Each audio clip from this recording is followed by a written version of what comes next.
Hi dear students, welcome to Gita's classes. This is the second part of predicates and quantifiers. So in the first part we have seen what is a predicate. What is a predicate? If you have a sentence in which variables are there, if you can make by assigning some values to the variables, then if you can make it a preposition or a statement, then it is called predicate, right? And we can quantify the predicate. What are the quantifiers we can, that is, to the variables can be taken from which set, that is called domain of discourse. Okay, so from which set we can take these variables can be assigned, so that is called quantifiers. What are the quantifiers we have seen? For all and there exists, these are the quantifiers. Okay, then so now let us see precedence of quantifiers. The quantifiers for all and there exists have higher precedence than all the logical operators from propositional calculus. For example, if you consider for all x, p of x or q of x is, this is what do you mean by this? This is for which one will be taken first? For all will be taken first. Okay, so this is the meaning for all x, p of x. This is a disjunction of for all x, p of x and q of x, right? That is for all x, p of x or q of x. That is, first for all x should be applied to p of x, then only you can consider this r.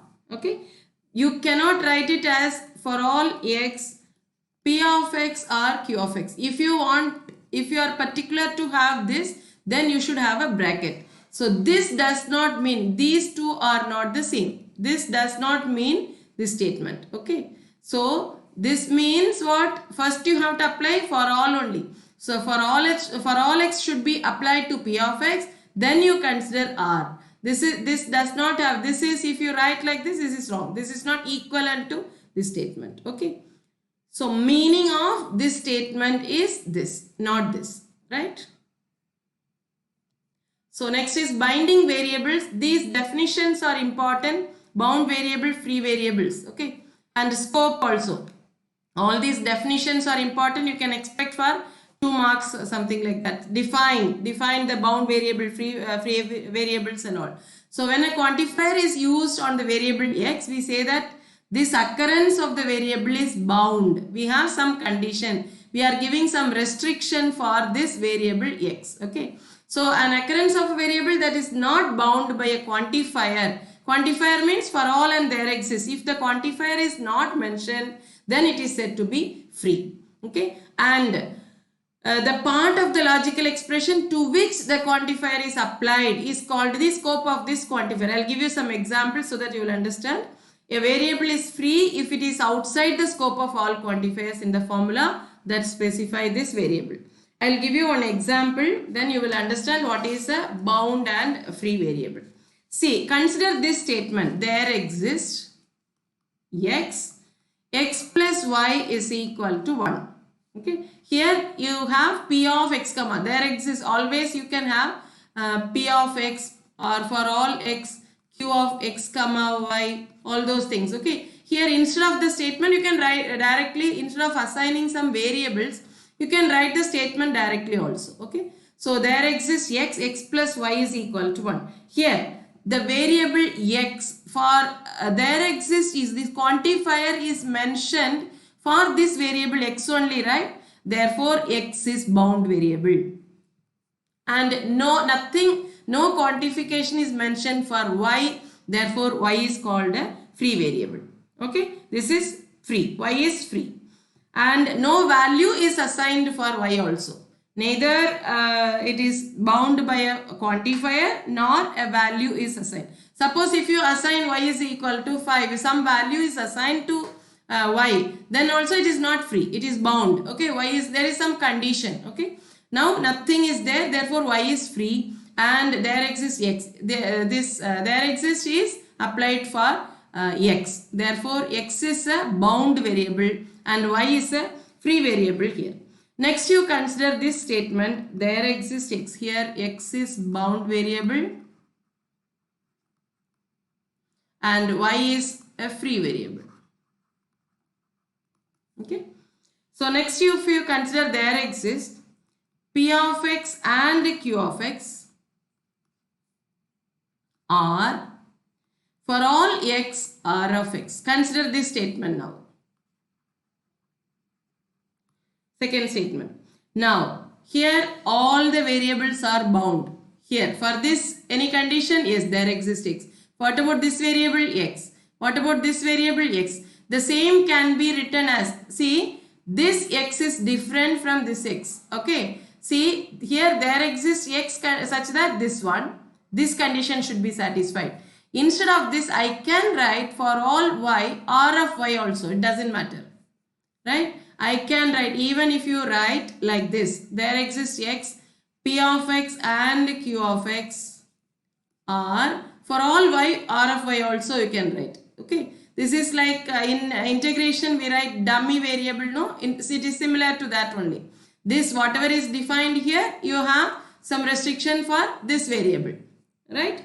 So here the scope of the first quantifier, there exists x is what? This is applied only for p of x and q of x, right? So this scope of this expression, this quantifier, scope of this quantifier is only for this p of x and q of x.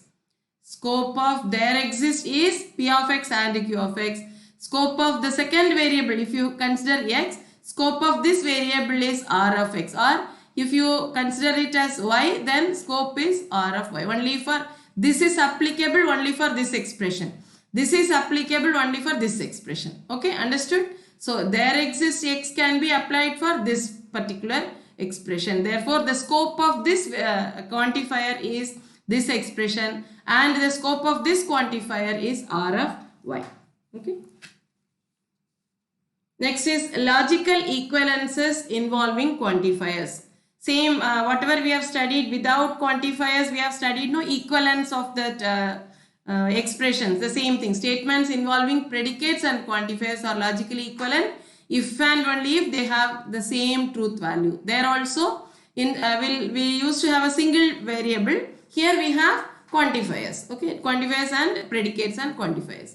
No matter which predicates are substituted into these statements for these variables, whatever is substituted, whatever predicates you assign, and which domain of discourse, from whatever domain of discourse the values can be assigned is used for these variables in these propositional functions.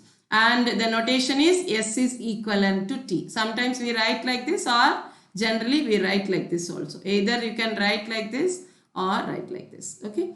And they indicate that two statements S and T involving predicates and quantifiers are logically equivalent.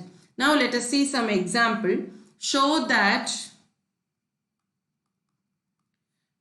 for all x, p of x and q of x, and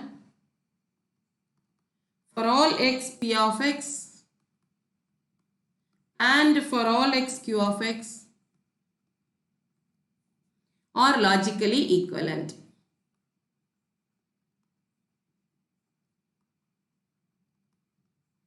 Are logically equivalent. Actually, there is a note that where the same domain is used throughout. Same domain is used throughout.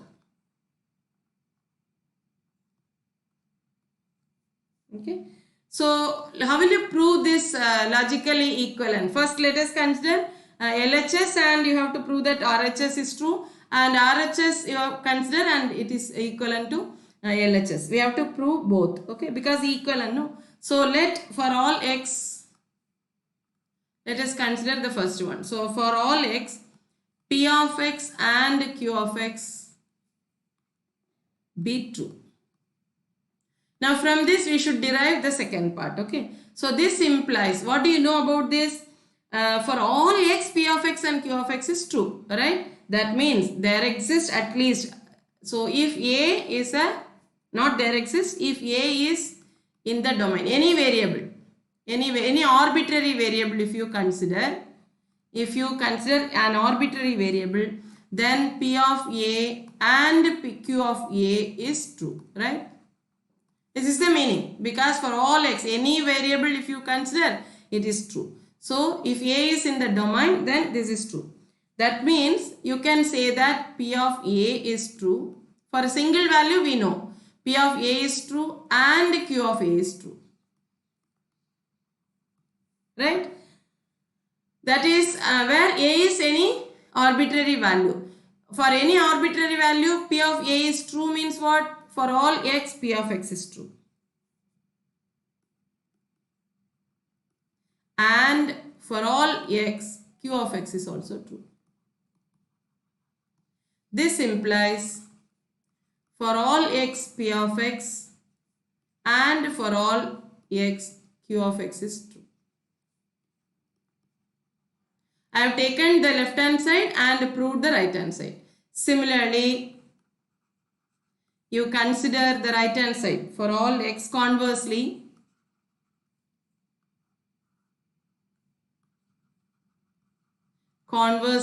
you consider the right hand side for all x. The same way you can prove. For all x, P of x, and for all x, Q of x is true. For all x means for any arbitrary value it is true. Okay. So for any A in the domain, this is the way to prove. So P of A is true and Q of A is true. That means what? P of A and Q of A is also true.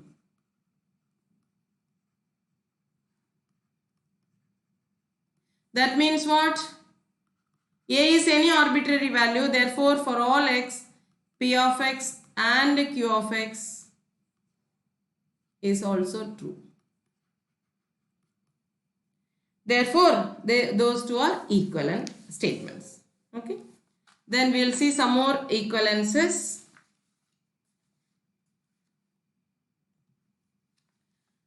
So first we have proved this first one. For all x, P of x, and for all x, Q of x, and for all x, P of x and Q of x. Just now we have proved this are equivalent. Similarly, second one, but for all x, P of x,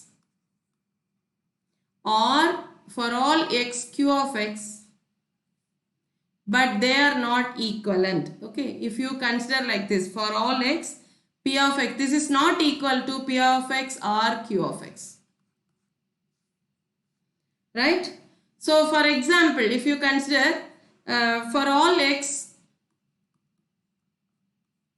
E of x or odd of x, that is, if you consider the set of integers, okay, E of x and even number, E of x is the even number, O of x is the odd number, but any variable, or either it should be even or it should be odd. This is true, right?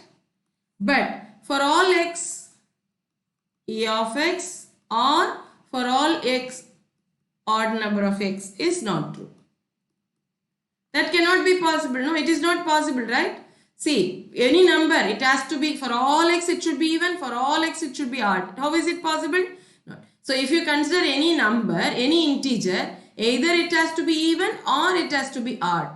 But not, it cannot be both. Either for all x, E of x, for all x, odd number of x. It is not possible. Okay, this is not true. This is an example for this. Therefore, we say that for all distributes over and, but R does not distribute over R. Okay. So for all, this for all is the universal quantifier, distributes over and, but it does not distribute over R. Okay. Next is third rule. There exists x, Q of x or there exists x p of x. This is equivalent to there exists x, I can write p of x and q of x also. It is equivalent to there exists x, p of x or q of x. Okay, but the other way around is not true. That is, there exists x, p of x and there exists x, q of x. It is not equivalent to there exists x, p of x and q of x. Okay. Therefore, there exists x distributes over R,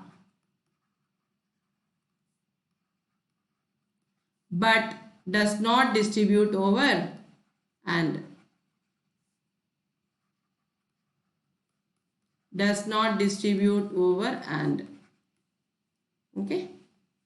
So this is an important thing, important relationship, and we can derive one more formula using this. See, there exists x for conditional. Okay, there exists x p of x conditional q of x. If it is there, this is equivalent to there exists x. What is p conditional q? It is equivalent to not p or q. I told you to remember not p or q. So this is not of p of x or q of x, right? This is equivalent to, this is conditional statement. This is equivalence, okay? That is equivalent to, now there exists x not of p of x or there exists x q of x. That is, there exists distributes over R. So using that result I can write like this. So not of, and I'll tell you how it is negation is taken place. So negation of there exists will become for all. Okay. So for all x p of x or there exists x q of x. That is, for all x p of x conditional. This is not of this or this one. So for all x p of x conditional there exists x q of x. Therefore, what we have considered, there exists x p of x conditional q of x. When it is applied inside this conditional, then it is equivalent to for all x p of x conditional there exists x q of x. Okay. But I want to tell you one more thing. If you have for all x, for all y, you can write, interchange these two. That is, you can write it as for all y, for all x. Right? Similarly, there exists x, there exists y. This is equivalent to, you can interchange like this. But if you have there exists x and for all y, you cannot write and for all y there exists x. They are not equal. They are not equivalent. Or they are different. Okay, they have different meaning. I'll give you one example. Let the universe of discourse be the set of all married persons. The universe of discourse be the set of all. This is one example for this is not equal. Okay.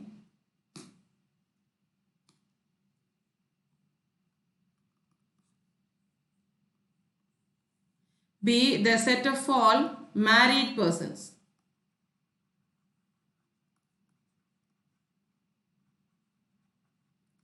If you consider the first one, for all x, there exists y, x is married to y.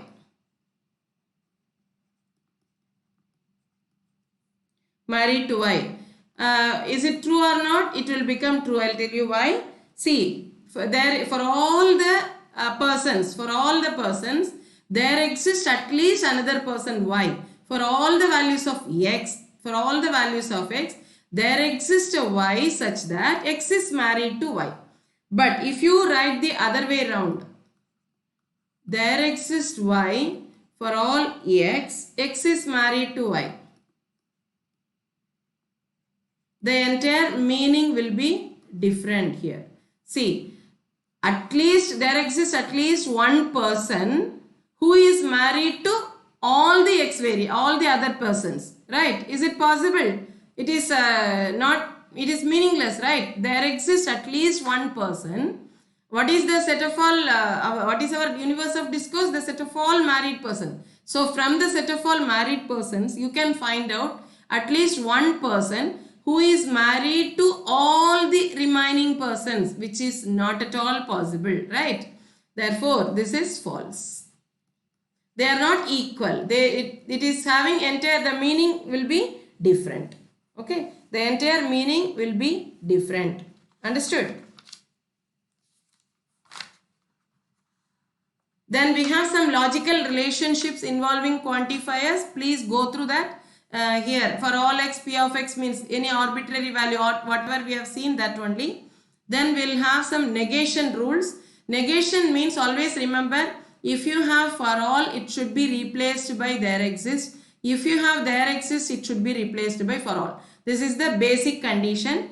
And first you have to take all these negations, all these quantifiers should be changed.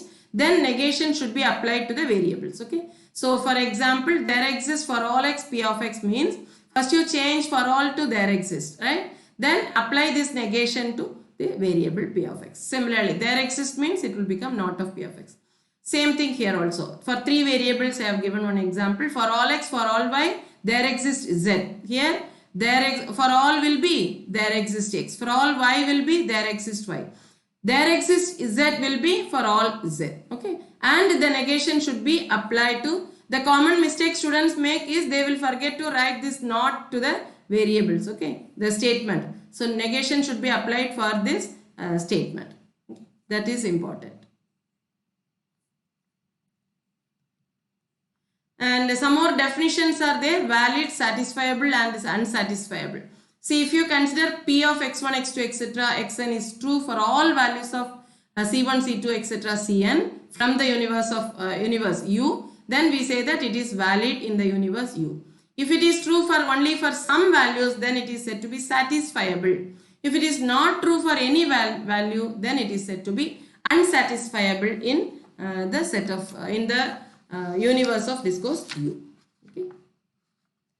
So that's all about, these are all the concepts we have seen. Then we'll do some more problems in quantifiers using predicates and quantifiers. We'll see in the next class. Thank you so much for listening.